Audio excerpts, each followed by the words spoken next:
जो सिनेमा है वो समाज का आईना होता है।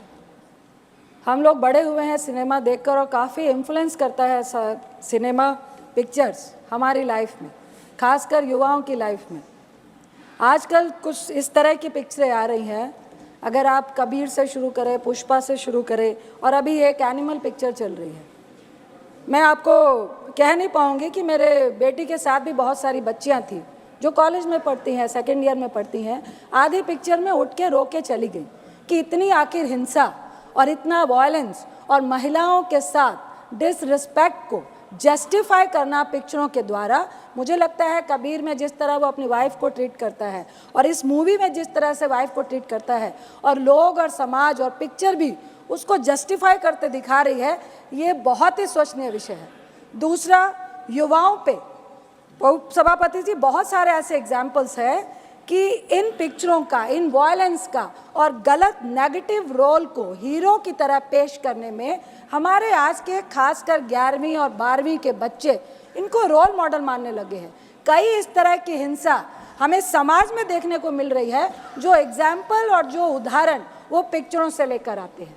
तीसरा, उच्च कोटि का इतिहास है पंजाब का, हरि सिंह नलवा का। उसमें एक गाना है कि फड़ के गंडासी मारी अर्जन वैली ने।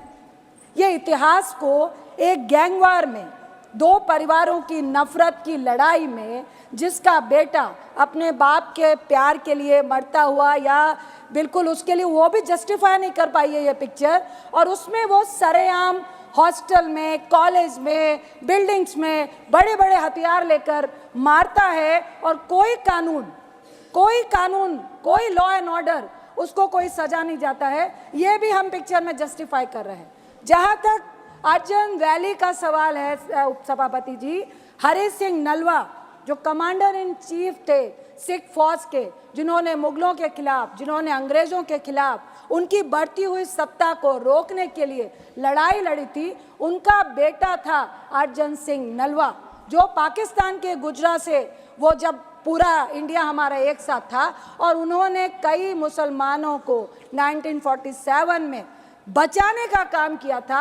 इस उच्च कोटि के इतिहास को आप एक गैंगवार में, आप उस गाने को बैकग्राउंड में दिखा के, जो हमारी धार्मिक आस्था को भी बहुत ज़्यादा दर्द महसूस करवाता है।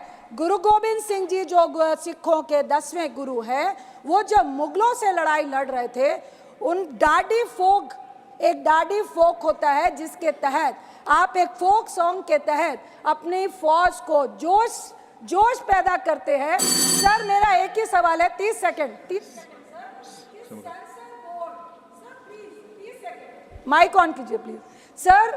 Thank you sir. Sensor board ऐसी पिक्चरों को बढ़ावा कैसे दे रहा है और किस तरह से ऐसी पिक्चरें पास होके आती हैं जो हमारे समाज के लिए बीमारी है? ऐसी पिक्चरों का कोई भी स्थान हमारे समाज में नहीं होना चाहिए। बहुत बहुत धन्यवाद।